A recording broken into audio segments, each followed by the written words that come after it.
Chapitre 3 Robinson, marchand de gains. Nous avancions lentement, et nous ne pûmes aborder avant d'avoir passé le phare de Winterton. La côte s'enfonçait à l'ouest vers Cromer, de sorte que la terre brisait un peu la violence du vent. Là, nous abordâmes, et, non sans grande difficulté, nous descendîmes tous sains et saufs sur la plage, et allâmes à pied à Yarmouth, où, comme des infortunés, nous fûmes traités avec beaucoup d'humanité et par les magistrats de la ville, qui nous assignèrent de bons gîtes, et par les marchands et les armateurs, qui nous donnèrent assez d'argent pour nous rendre à Londres ou pour retourner à Hull, suivant que nous le jugerions convenable. C'est alors que je devais avoir le bon sens de revenir à Hull et de rentrer chez nous. J'aurais été heureux, et mon père, emblème de la parabole de notre Sauveur, eût même tué le veau gras pour moi. Car ayant appris que le vaisseau sur lequel j'étais avait fait naufrage dans la rade d'Yarmouth, il fut longtemps avant d'avoir l'assurance que je n'étais pas noyé. Mais mon mauvais destin m'entraînait avec une obstination irrésistible. Et bien que souvent ma raison et mon bon jugement me criassent de revenir à la maison, je n'avais pas la force de le faire. Je ne saurais ni comment appeler cela, ni vouloir prétendre que ce soit un secret arrêt irrévocable qui nous pousse à être les instruments de notre propre destruction, quoique même nous en ayons la conscience, et que nous nous y précipitions les yeux ouverts. Mais véritablement, si ce n'est quelque décret inévitable me condamnant à une vie de misère, et qu'il m'était impossible de braver, quelque chose eût pu m'entraîner contre ma froide raison et les persuasions de mes pensées les plus intimes, et contre les deux avertissements si manifestes que j'avais reçus dans ma première entreprise. Mon camarade, qui d'abord avait aidé à mon endurcissement, et qui était le fils du capitaine, se trouvait alors plus découragé que moi. La première fois qu'il me parla à Yarmouth, ce qui ne fut pas avant le second ou le troisième jour, car nous étions logés en divers quartiers de la ville. La première fois, dis-je, qu'il s'informa de moi, son ton me parut altéré. Il me demanda d'un air mélancolique, en secouant la tête, comme je me portais, et dit à son père qui j'étais, et que j'avais fait ce voyage seulement pour essai, dans le dessein d'en entreprendre d'autres plus lointains. Cet homme se tourna vers moi, et avec un accent de gravité et d'affliction, « Jeune homme, me dit-il, vous ne devez plus retourner sur mer. Vous devez considérer ceci comme une marque certaine et visible que vous n'êtes point appelé à faire un marin. » « Pourquoi, monsieur? Est-ce que vous n'irez plus en mer ?»« Le cas est bien différent, répliqua-t-il. C'est mon métier et mon devoir. Au lieu que vous, qui faisiez ce voyage comme essai, voyez quel avant-goût le ciel vous a donné de ce à quoi il faudrait vous attendre si vous persistiez. Peut-être cela n'est-il advenu qu'à cause de vous, semblable à Jonas dans le vaisseau de Tarsis. Qui êtes-vous, je vous prie, et pourquoi vous étiez-vous embarqué ? Je lui contai en partie mon histoire. Sur la fin, il m'interrompit et s'emporta d'une étrange manière. « Qu'avais-je donc fait, s'écria-t-il, pour mériter d'avoir à bord un pareil misérable ? Je ne voudrais pas pour 1000 livres sterling remettre le pied sur le même vaisseau que vous. » C'était en vérité, comme j'ai dit, un véritable égarement de ses esprits encore troublés par le sentiment de sa perte, et qui dépassait toutes les bornes de son autorité. Toutefois, il me parla ensuite très gravement, m'exhortant à retourner chez mon père et à ne plus tenter la providence. Il me dit qu'il devait m'être visible, que le bras de Dieu était contre moi. « Enfin, jeune homme, me déclara-t-il, comptez bien que si vous ne vous en retournez, en quelque lieu que vous alliez, vous ne trouverez qu'adversité et désastre jusqu'à ce que les prédictions de votre père se soient accomplies à vos dépens. » Je lui répondis peu de choses. Nous nous séparâmes bientôt après et je ne le revis plus. Quelle route prit-il ? Je ne sais. Pour moi, ayant quelque argent dans ma poche, je m'en allais par terre à Londres.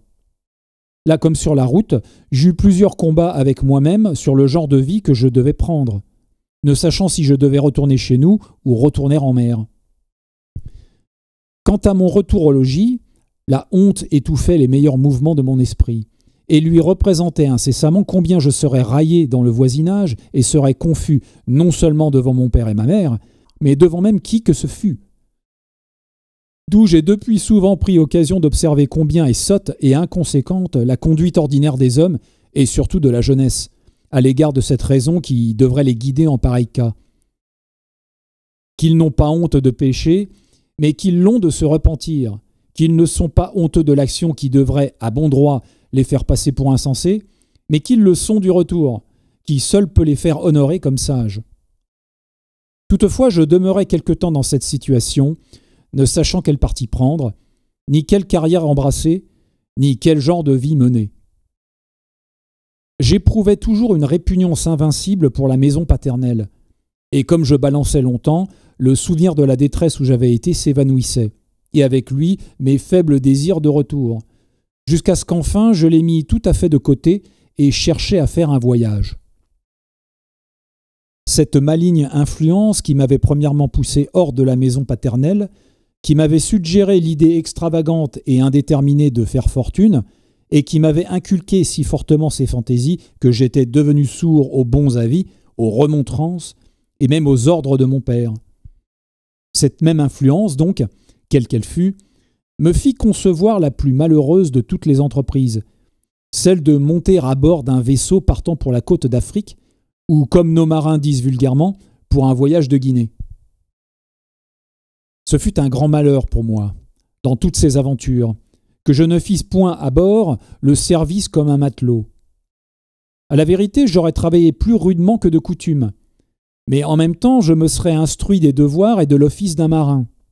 Et avec le temps, j'aurais pu me rendre apte à faire un second ou un lieutenant, sinon un capitaine.